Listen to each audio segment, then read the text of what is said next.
या बाबतीत सुद्धा आपल्याला इथून पुढे भांडावंच लागणार आहे। भांडल्याशिवाय काय उपयोग होणार नाही आणि सगळे साखर कारखानदार एकच आहेत हे गृहीत धरून चालावं लागते। कारण का ऊस उत्पादक शेतकरी पहिल्यापासून अडचणीत आहे आणि आज सुद्धा अडचणीत आहे। तुम्ही बागांचं बघितलं, केळीसारख्या पिकाचं दर चांगले असले की कितीतरी पैसे होतात, बाकीचे सगळ्या डाळिंब असेल, पेरू असेल ह्याचे सुद्धा पैसे होतात, पण ऊसाचं मात्र ठराविक उत्पन्न आणि ठराविक दर ह्याच्यातच सोलापूर जिल्हा गर्क झालाय।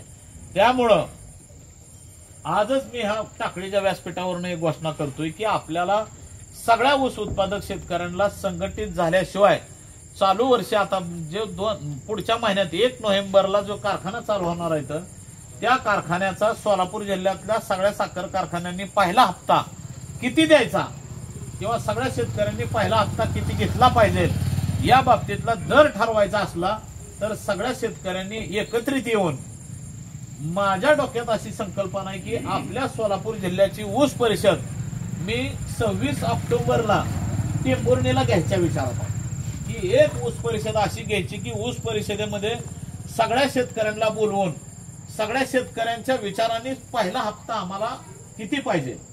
आज आपण बघितलं की शेवटचा हप्ता आपल्याला 3000 पर्यंत येऊन थांबलोय।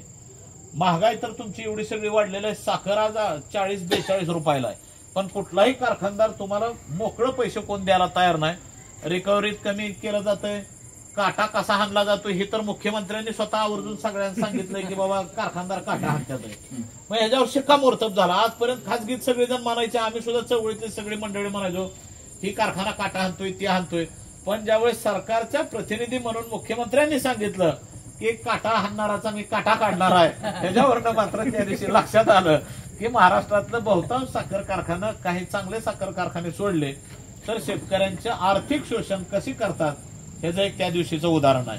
म्हणून 26 ऑक्टोबरला एक ऊस परिषद आपण टेंभुर्णीत घ्यायची आणि ऊस परिषदेसाठी टाकळीमधून सुद्धा कुठला गटतट न बघता मी सुद्धा माझा बॅनर जे असणार आहे लढा शेतकरी ऊस उत्पादक शेतकऱ्यांचा, ह्याच हेडलाईन खाली आपणच आपलं नेतृत्व करायचं। ह्या अनुषंगाने आपल्याला त्या दिवशी ऊस परिषद घ्यायची आणि ऊस परिषदेत जर जास्तीत जास्त शेतकऱ्यांचा जर जनरेटर जर दिसला साखर कारखानदारांना तर साखर कारखाना